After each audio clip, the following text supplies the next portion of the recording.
Boa noite, pessoal.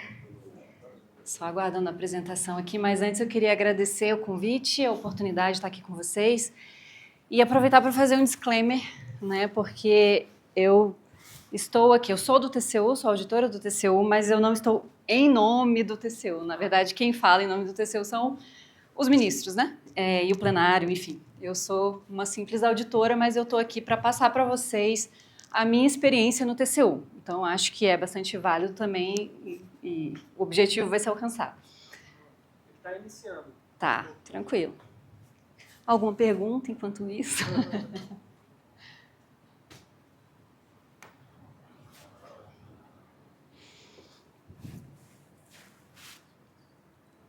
Agora é só pegar. É que eu mudei de última hora, né? Não, tudo em paz. Certinho? Bom, pessoal, vamos lá.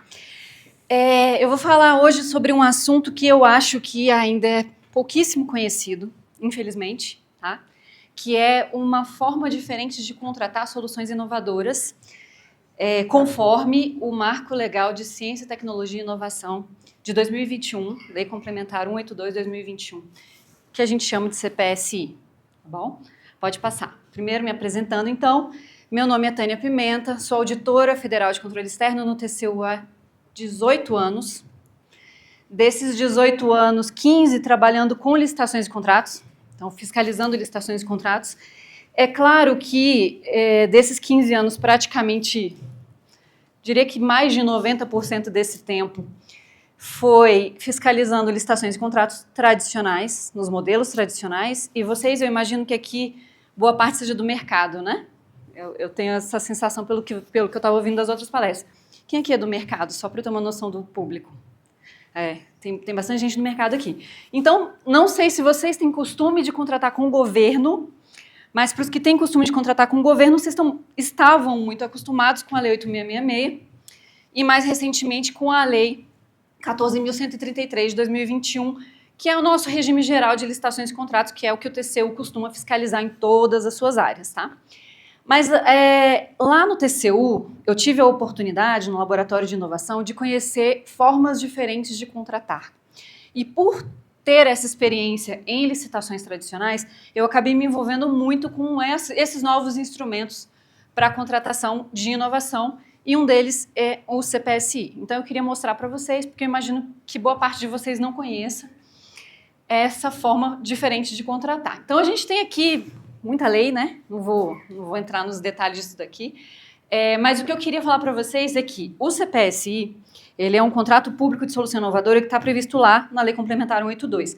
Para vocês terem uma noção, de 2021, começando em 2016 com a lei das estatais, mas principalmente 2021, as novas modalidades e formas de contratar inovação com o governo se intensificaram.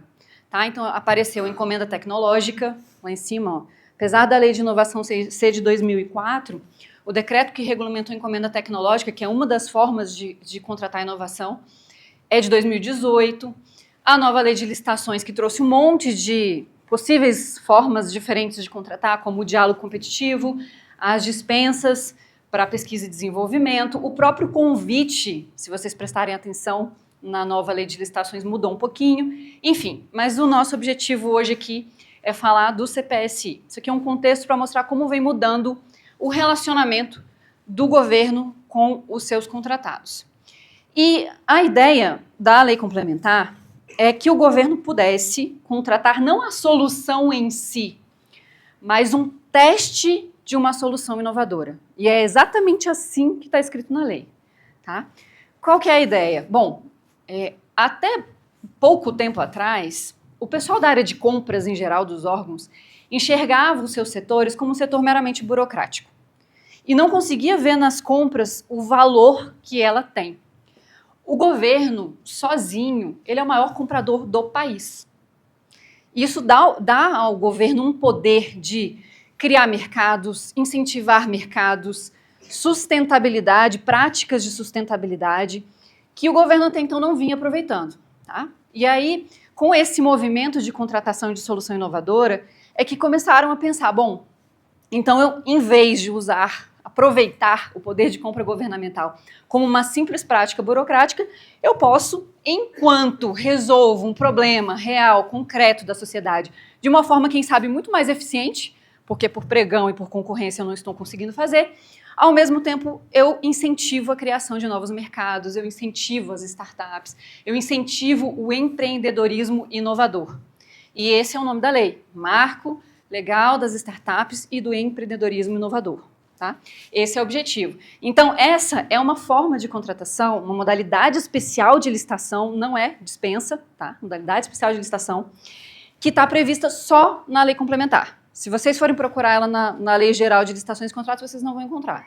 Vocês vão encontrar ela só na lei complementar. E aqui, muito rapidamente, são as etapas dessa forma de contratação. Então, se o governo quer contratar um teste de solução inovadora que está voltado para as startups, tá? Ele não é exclusivamente para a contratação de startups, mas está voltado para startups. A lógica da construção jurídica desse instrumento foi toda pensada em startups. O que ele faz? Ele lança um edital, após 30 dias recebe as propostas, julga as propostas, negocia com os fornecedores, habilita só os selecionados, até que parece tudo muito como a gente já conhece, a forma como o governo trata. Diferenças. O edital aqui, ao contrário de um edital normal de licitação, ele vai me dar o desafio, o problema. Por exemplo, vamos pegar um caso concreto aqui. O governo quer contratar transporte. Tá? Contratar transporte para o seu pessoal. Na maioria das vezes, e nas contratações tradicionais, o que ele fala? Quero locação de veículo com motorista. Ele não diz, eu tenho um problema, tenho que levar o meu funcionário do prédio A para o prédio B, X vezes por mês. Não é assim que ele coloca no edital, ele coloca, eu preciso de transporte e eu quero, ele diz o meio, a forma, eu quero contratar veículo com motorista. Ou eu quero contratar aplicativo. Então, em geral, nas contratações tradicionais, o governo sabe exatamente o que ele quer e ele diz exatamente como ele quer. Ele não dá margem para o fornecedor propor uma solução diferente. E aqui não. Aqui ele vai dizer, eu quero transportar pessoas. Tenho um problema, né, não tenho conseguido, pelas soluções tradicionais, resolver com eficiência esse meu problema. Mercado, venha, por favor, me dizer qual é a sua proposta. De que forma eu posso fazer isso da melhor forma possível, usando tecnologia, não usando tecnologia, algum arranjo mais criativo, enfim, quero ouvir o mercado. Essa é a grande diferença, para começar, das contratações, dos instrumentos para contratação de inovação para os instrumentos tradicionais que a gente está acostumado. Uma vez habilitado, o contratado ou os contratados, isso é uma outra novidade. Nas contratações tradicionais, em geral, se contrata uma empresa para prestar o serviço. Aqui o edital pode prever N empresas. Então você pode, por exemplo, escolher várias rotas tecnológicas diferentes. E aí você vai prever, olha, posso contratar até 3 empresas, até 2 empresas, conforme as propostas vierem, e eu achar que elas estão todas aptas, que têm boas chances de me entregarem um resultado que resolva o meu desafio. Esse contrato pode durar até 12 meses, prorrogáveis por mais 12, e ao final desse contrato, uma vez que a solução se mostre viável, interessante para o governo, ele pode fazer um contrato de fornecimento. Então é um outro contrato, um segundo contrato. E esse contrato de fornecimento, sim, é uma contratação direta com aquele que ofertou a melhor solução para o meu problema, que pode durar 24 meses, prorrogáveis por até mais 24. Tá? Pode passar, por favor. E outra questão aqui que chama muito atenção e é muito diferente em relação às contratações tradicionais, a forma como o governo se relaciona com as empresas. Diz respeito aos critérios de julgamento. Então, historicamente, e o próprio Tribunal de Contas da União e os próprios tribunais de contas, sistemas de tribunais de contas do país, eles dão muita ênfase no menor preço, uma vez respeitados os critérios de habilitação colocados no edital. Aqui o menor preço, ele está muito timidamente ali no inciso 5º, que por ser ordenado dessa forma, inclusive dá uma conotação de não ser o mais importante dos critérios, e exige que todos esses critérios sejam observados no julgamento das propostas. Então, eu não posso escolher usar só o menor preço, ou no caso, a demonstração comparativa de custos entre as propostas. Eu tenho que analisar potencial da resolução do problema, provável economia para o governo, grau de desenvolvimento da solução proposta significa o quê? Maturidade da solução, vocês que mexem com inovação estão acostumados, né? A nossa linha de TRL lá da NASA. Viabilidade e maturidade do modelo de negócio da solução, viabilidade econômica da proposta e só então demonstração comparativa de custo e benefício da proposta. Então vocês vejam que é uma forma muito diferente até de selecionar, não só de contratar, mas como de selecionar as melhores propostas. Pode passar. E aí eu vou tentar ser bem sucinta aqui, porque isso é quase como um resumo do capítulo da lei que fala do CPSI. Então, o âmbito de aplicação é geral, vale para órgãos federais, estaduais, municipais, vale para as estatais também, só que as estatais elas aplicam mediante regulamento próprio, inclusive elas podem ter características diferentes em relação a alguns desses pontos aqui, conforme seus regulamentos. Os limites de valores aqui, e vocês vão observar que isso é próprio de desafios express, que a gente chama, né? São aqueles desafios mais concentrados e específicos que comportam os valores de CPSI. Porque o CPSI ele está limitado a R$1.600.000 por contrato, por CPSI, tá? Esse valor pode ser atualizado anualmente, até agora não foi, a lei é de 2021, não houve nenhuma atualização, e precisa ser atualizado pelo menos mediante decreto. E o contrato de fornecimento é 5 vezes esse valor, ou seja, atualmente o limite para o contrato de fornecimento é de R$8 milhões. Quem pode ser contratado? Mais uma novidade aqui. Pessoa física pode ser contratada, pessoa jurídica, isoladamente ou em consórcio, conforme o artigo 13, tem a possibilidade de mais de um contratado para o mesmo desafio, como eu já falei para vocês. Vejam que aqui, talvez seja uma das únicas formas de contratação previstas em lei que admitem a contratação de pessoa física diretamente, sem toda aquela burocracia que a gente vê em geral nas contratações. Por quê? Porque ela é uma lei que tenta privilegiar o menor, o micro, o pequeno empreendedor, especialmente o neófito, né? O que a gente chama de startup, muitas vezes ainda não consolidada. Tá? Risco tecnológico. Pode ter ou pode não ter risco tecnológico. O que é o risco tecnológico? Risco tecnológico é quando a gente está na fronteira do conhecimento. Então, eu tenho, por exemplo, uma demanda, eu imagino que algumas das rotas tecnológicas possíveis de serem aplicadas podem funcionar, não tem nada pronto no mercado, mas pode ser que não funcione. Pode ser que não funcione. Existe um risco aqui do insucesso, como toda inovação. E a lei prevê esse possível insucesso, e ela chama isso de risco tecnológico. Então, é possível contratar um CPSI quando há ou quando não há o risco tecnológico, tá? E justamente por haver toda essa questão do risco tecnológico, da possibilidade de insucesso, da mudança de rota no meio do caminho, o que é típico de contratação de inovação, exige-se um cronograma físico-financeiro aprovado e um pagamento proporcional, no caso de reembolso de custos, aos trabalhos realizados pela empresa contratada. Pode passar. Bom, a negociação, apesar de ser aqui eu estou falando da fase de seleção do fornecedor, tá? A negociação, apesar de ser uma faculdade do órgão contratante, segundo a lei, certamente os órgãos de controle vão entender como um poder-dever, né? Porque a negociação é ali que você vai levar alguns critérios como propriedade intelectual, transferência de tecnologia, redução de prazos, melhorar o custo-benefício da proposta, olhar comparativamente. Então, é muito complicado você entender que a negociação seria uma mera faculdade do gestor público. O pagamento, outra novidade. A lei admite o pagamento antecipado.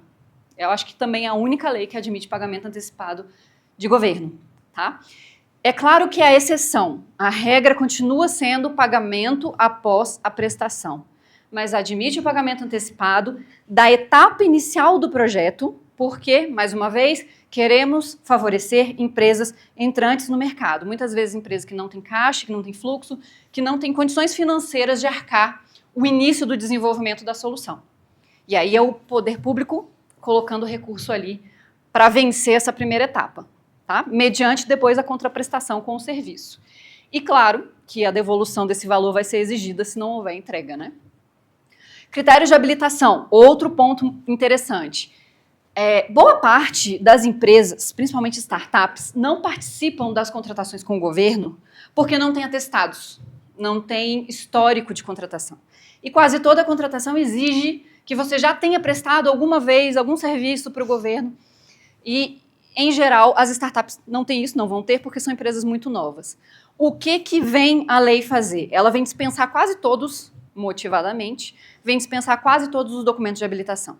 Então, ela pode ser dispensado motivadamente regularidade fiscal, regularidade jurídica, qualificação técnico-operacional, qualificação econômico-financeira, só não pode ser dispensado o que está na Constituição Federal, que é a regularidade trabalhista e previdenciária.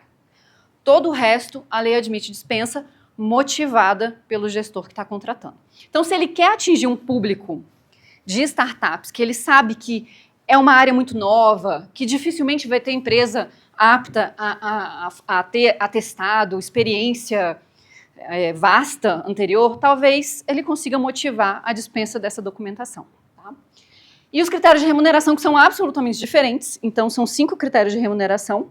É o de preço fixo, então admite-se pagar um valor fixo, mensal, semestral, conforme a periodicidade do contrato. O reembolso de custos, que é o pagamento conforme a demonstração do gasto, e esse aqui está mais ligado a desenvolvimentos de maior risco. Então, quando você tem um desenvolvimento muito arriscado, que é difícil até para a administração pública precificar na hora de contratar, pode ser que seja interessante o reembolso de custo. Quando a gente está diante de uma solução mais próxima do mercado, em que a gente consegue fazer ali uma estimativa de equipe envolvida, de instrumentos tecnológicos que vão ser necessários, talvez o preço fixo seja mais interessante. Mas, em qualquer caso, é possível prever remuneração variável ou fixa de incentivo, justamente para incentivar as entregas no menor prazo com a melhor qualidade. Isso pode estar atrelado a indicadores de desempenho, indicadores de tempo, indicadores de entrega. Tá? Pode passar? Com relação ao contrato de fornecimento, tá? O que é o contrato de fornecimento? É o caminho feliz. Chegamos ao final do contrato de CPSI, uma ou mais empresas se mostram aptas a fornecer aquele objeto que até então era só um teste de desenvolvimento. E aí é uma hipótese de dispensa de licitação. Aquela que forneceu a melhor solução pode ser contratada de forma direta. O objeto, ele pode ser um produto, pode ser um processo, pode ser um serviço, pode ser uma integração de sistemas. A vigência, enquanto o CPSI era de 12 prorrogáveis por mais 12, aqui a vigência é um pouco maior, de 24 prorrogáveis por mais 24. E as alterações contratuais seguem a Lei Geral de Licitações e Contratos, 14.133. Vamos lá? Está ficando muito jurídico aqui, eu já sinto vocês dispersando. Pode passar. Bom, e aí eu queria mostrar para vocês um caso real. Tá? Lá no TCU, a gente mapeou no laboratório de inovação que o pessoal, obviamente, sente muito medo do controle. Como é que os órgãos de controle vão avaliar essa situação na prática? E aí nós resolvemos contratar para a gente, tá? Já que não vem processo para a gente analisar, porque o pessoal quase não tem utilizado essa potencialidade, que é esse instrumento, resolvemos nós fazermos o nosso CPSI. O que a gente tinha? Um problema, porque a gente sempre parte de um problemão no nosso caso. A gente precisa fazer uma fiscalização periódica, tempestiva e em larga escala de obras urbanas de calçamento e pavimentação. Esse é o nosso setor de infraestrutura de controle externo que faz essas avaliações. Mas veja, a gente tem obra com recurso federal no Brasil inteiro, nos nossos mais de 5.000 municípios. Obras que a gente precisa conhecer o que está acontecendo antes, durante e depois da obra, que a gente precisa dar uma resposta rápida, principalmente se tiver que parar, corrigir algum problema, e no nosso caso o requisito é que essa resposta seja de até 3 dias úteis. São mais de 10.000 obras que envolvem recursos federais nos últimos 5 anos e obras de baixíssima materialidade, baixíssimo valor. Então, para o TCU, isso aqui não entraria em filtro nenhum. O TCU ele avalia obras de bilhões, muitos bilhões. Obras abaixo de 5 milhões de reais não entrariam no nosso radar normalmente. Mas a gente precisa fiscalizar. Por que a gente precisa fiscalizar? Porque somado esse universo ele é muito relevante. Ele é um universo de 50 bilhões de reais. E que a gente estima que tem irregularidade em pelo menos 30%. Então a gente precisa dar um jeito de fiscalizar. E como é que a gente fiscaliza com um setor de 100 auditores? Essas 10 mil obras. No detalhe, a gente precisa de uma solução. Uma solução que a gente não conhece. Então o que a gente faz? Vamos lançar um desafio, vamos para o mercado, vamos ver o que o mercado tem para nos oferecer. A gente quer que o mercado nos dê, não sabemos como e com que tecnologia, porque a rota tecnológica quem define são os proponentes. Mas a gente quer um painel de risco para o acompanhamento dessas obras e a gente quer um relatório de inspeção por obra, porque a gente só vai naquelas obras que se mostrarem arriscadas, com maior potencial de irregularidade. Pode passar. Ou seja, a gente quer que em alguma solução seja capaz de responder se essa obra tem meio-fio, se essa obra tem drenagem pluvial, pode passar, se as obras têm algum tipo de defeito, às vezes defeitos só perceptíveis localmente, com algum tipo de tecnologia. E aí, fomos para o CPSI e lançamos o desafio e, para nossa surpresa, apareceram todas essas empresas aqui. E também, para nossa surpresa, todas startups. Tá? A gente não teve nenhuma empresa grande que se interessou pelo desafio. Claro, ele está naquele limite de valor que eu falei para vocês. E aí ganharam a Automagel, a Colab e a Prefeitura Eficiente. Aquela do cantinho ali. Ou seja, a gente previu no edital que a gente poderia selecionar até 3 contratadas para o mesmo desafio. Foi o que fizemos. Depois eu posso dar detalhes, tá? Porque eu tenho só 20 minutos de apresentação. E as 3 rotas tecnológicas, por que escolhemos 3, né? Porque foram 3 rotas tecnológicas diferentes. É aquela história de não colocar todos os ovos na mesma cesta, né? Então, se a gente quer a solução ao final, e é uma solução relativamente barata, considerando o potencial de entrega que tem para a missão do TCU, a gente vai seguir por 3 caminhos completamente diferentes e vai ver qual vai ser o melhor. E quem propôs não fomos nós, foram as empresas, tá? Então, uma delas propôs imagens orbitais de alta resolução, a outra propôs gêmeos digitais gerados por voos de drone e a terceira propôs o registro local de cidadão utilizando um app de crowdsourcing. Tá? Foram as nossas 3, são as nossas 3 rotas tecnológicas, porque está vigente esse contrato, a gente está fazendo esses testes todos de solução inovadora. Pode passar. E aí eu trouxe aqui para vocês, só para ilustrar também, porque esse foi só um caso ilustrativo, não entrei em detalhes. A Petrobras hoje no Brasil é quem mais contrata CPSI. Na verdade, ela é a nossa referência, tá? Eu peguei aqui muito rapidamente, entrando na plataforma deles, alguns dos desafios que eles colocam lá, esperando que o mercado venha oferecer possíveis soluções, para que seja contratada por meio desse instrumento que eu acabei de mostrar para vocês, o CPSI. Tá? Então, eles têm desde questões relacionadas à própria processualística de licitação e contrato deles, de seleção de fornecedores, como, por exemplo, tecnologia digital para inteligência competitiva, como áreas tipicamente de negócio, como inspeção remota de equipamento em área aberta de difícil acesso, ou mais ainda, identificar a presença de depósitos orgânicos em linhas de produção de óleo submarina. Porque hoje quem faz isso para a Petrobras são os mergulhadores. É mergulhador que fica fazendo essa inspeção submarina nas redes de óleo e gás deles, o que é muito perigoso e muito custoso. Então, se bem que esse aí já é um desafio relativamente antigo, talvez já esteja rodando. Mas a Petrobras tem uma plataforma própria só para CPSI. E ela lança, em média, 5 CPSIs por mês. Então, se vocês têm interesse em conhecer, sugiro que vão lá ver o que a Petrobras está fazendo. Pode passar.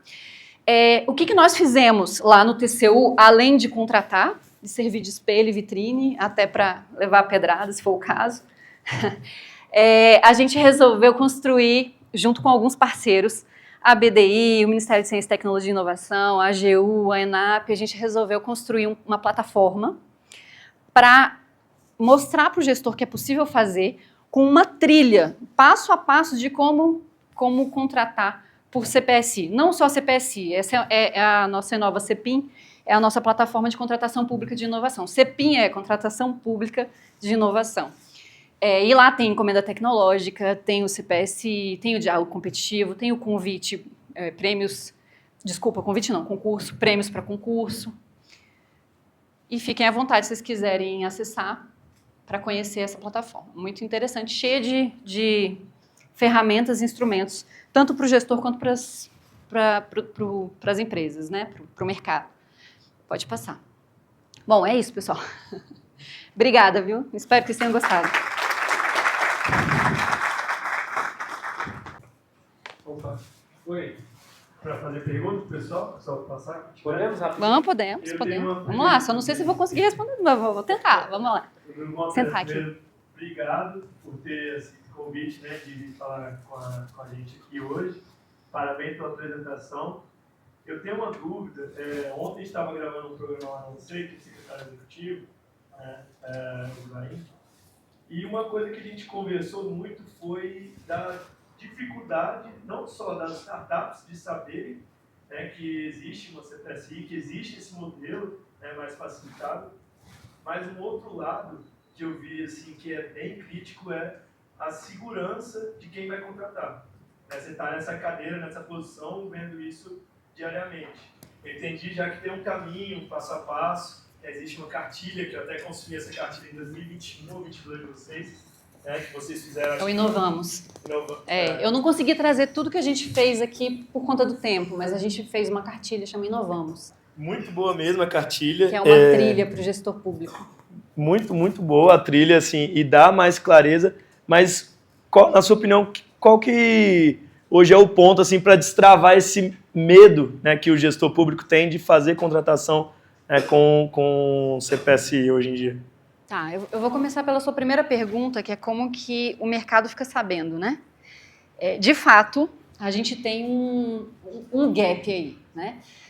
O governo federal tem o portal de compras públicas, só que ele não tem lá um marcador para CPSI.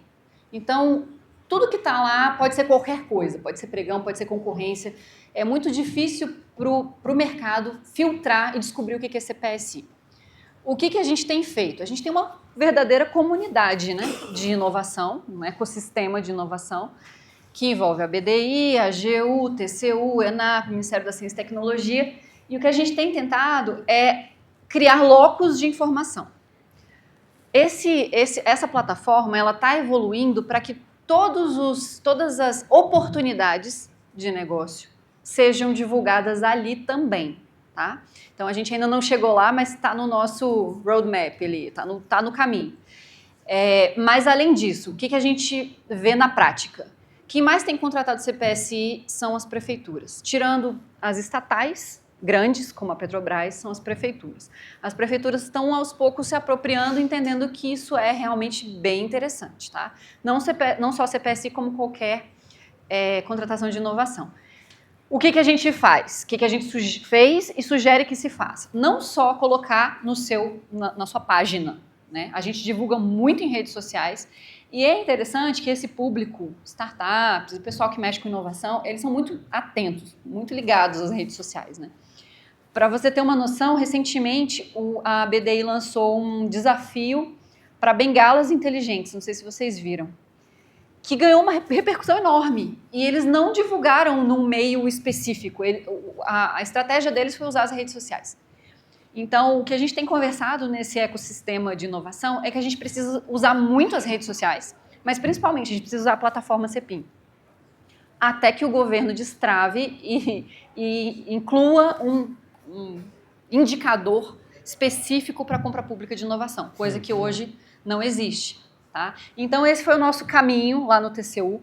Outros parceiros importantes que a gente tem, que também é blocos de informação, são os parques tecnológicos e polos tecnológicos. Então, você tem pessoal lá do Porto Digital, você tem o pessoal de Paranaguá, você tem o pessoal de vários, né, Ribeirão Preto, vários polos de tecnologia, que inclusive são aceleradoras de startups, em alguns deles, que eles fazem esse grande levantamento do que está acontecendo em termos de governo querendo contratar inovação. Então, essas parcerias das empresas com esses polos tecnológicos, esses parques tecnológicos, são muito interessantes também. Pode ser um caminho para o empreendedor que está querendo entrar nisso daí, tá?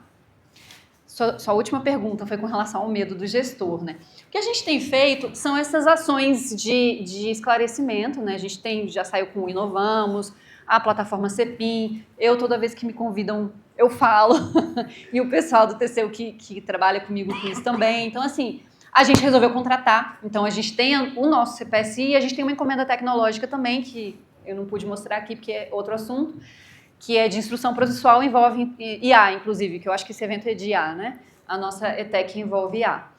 Enfim, são os caminhos que a gente está buscando aí, né? Trilhando para tentar ampliar esse tipo de contratação. A gente entende que traz mais resultado, entrega mais valor para a sociedade. Muito bom, obrigado. Mais alguma? Alguém tem alguma pergunta que queria adicionar?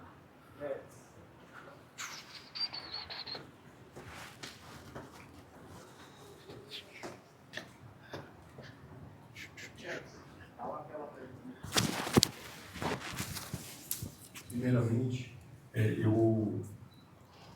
Pode falar. eu acho essa lei, eu já conheci ela mais ou menos superficialmente, eu acho ela incrível, porque eu acho que ela gera um potencial de inovação muito poderoso. E aí eu queria fazer uma pergunta rápida, porque de certa forma, parte da minha pergunta já foi respondida anteriormente. Essa experiência que vocês fizeram com o caso, com esse caso que vocês fizeram lá, ela foi mais ou menos em que ano?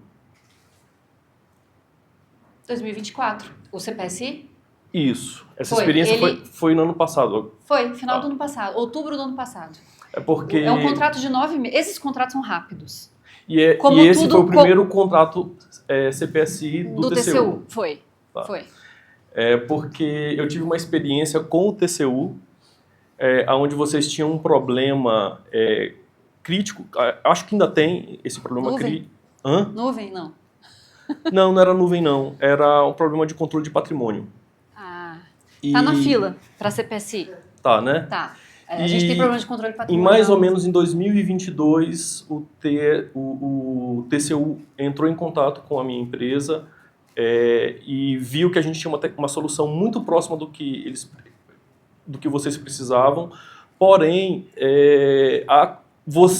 o pessoal do próprio TCU sugeriu fazer por CPSI na época. Só que o jurídico desmotivou. O pessoal do TCU me falou o seguinte: Hertz, não vamos fazer mais por CPSI porque o jurídico desmotivou. Então você vai ter que fazer um investimento. Você topa fazer um investimento? Eu falei, eu topo, eu faço com o nosso próprio dinheiro. Porém, eu não vou fazer na velocidade que vocês gostariam. Não vou fazer tanto investimento, né? Eu vou fazer um investimento mais comedido. Tá. Várias coisas para falar da sua fala. Vamos lá. Primeiro, gente, jurídico e controle são, por natureza, conservadores. E eu acho que nem pode ser diferente, tá? A balança é assim, vocês puxam para o lado da super inovação, a gente puxa para o peraí, vamos ver, vamos conversar. Vamos olhar um pouquinho para a legalidade e para o quanto isso significa de possível risco para a administração pública. Esse é o nosso papel. Eu sempre falo isso, tá? Não é porque eu estou aqui defendendo o contrato público de solução inovadora que eu vou dizer assim, não, pode tudo, é super flexível. A gente tem que respeitar a lei, a gente tem que medir riscos, a gente tem que avaliar com cuidado. Então, é natural, esperado, que os jurídicos puxem mesmo um pouquinho e façam vários questionamentos e eles estão no papel deles, tem que continuar assim. Nesse caso específico, eu acompanhei, porque a gente queria contratar essa CPSI, então o primeiro passo foi, e em geral esse é o primeiro passo de todo o órgão, vamos levantar quais são as principais dores, dificuldades do órgão que a gente não consegue resolver com as contratações tradicionais. A gente já tentou e toda hora o contrato é rescindido, não chega do outro lado, não traz uma solução, então vamos partir para outra? Vamos tentar uma solução inovadora? Normalmente esse é o contexto do CPSI. E aí a gente começou a fazer levantamentos. Quando a gente fez levantamento, surgiu o marketplace de compras, por exemplo, para compra direta. Isso até foi uma sugestão minha, porque eu trabalho com licitação e contrato. Então, eu enxergo compra. Surgiu a questão de controle patrimonial. Surgiram várias outras questões, mas muito área meio. E qual era a orientação? A gente precisa dar um exemplo grande, um exemplo de área finalística. Aquele que a sociedade inteira enxergue. Porque a área meio, só quem ia ver seríamos nós e os nossos amigos burocratas, né, que entendem de administração pública. A sociedade não ia enxergar o que a gente estava fazendo. Agora que não, o camarada tá com o aplicativo na mão e ele vai ganhar R$5 se ele tirar uma foto de um buraco e mandar para mim. Então a gente conseguiu aqui, com essa escolha, a gente conseguiu ter maior visibilidade, que é o que a gente está procurando com o CPSI, do que a gente está fazendo. Agora, feito o primeiro CPSI e tendo ele sucesso, que assim a gente espera, tá? Ele vai acabar esse ano ainda, a gente vai fazer uma série de novos levantamentos e a ideia é que não lance só mais um, que a gente lance 2, 3, talvez a Vai solução... abrindo as portas, né? Exatamente. Aí entra a área meio, com certeza, como eu mostrei para vocês da Petrobras. Quando começa a contratar muito, começa pela solução dói mais, que é a finalística, mas acaba migrando um pouco também para a área meio das organizações, que é cheia de problemas, de desafio.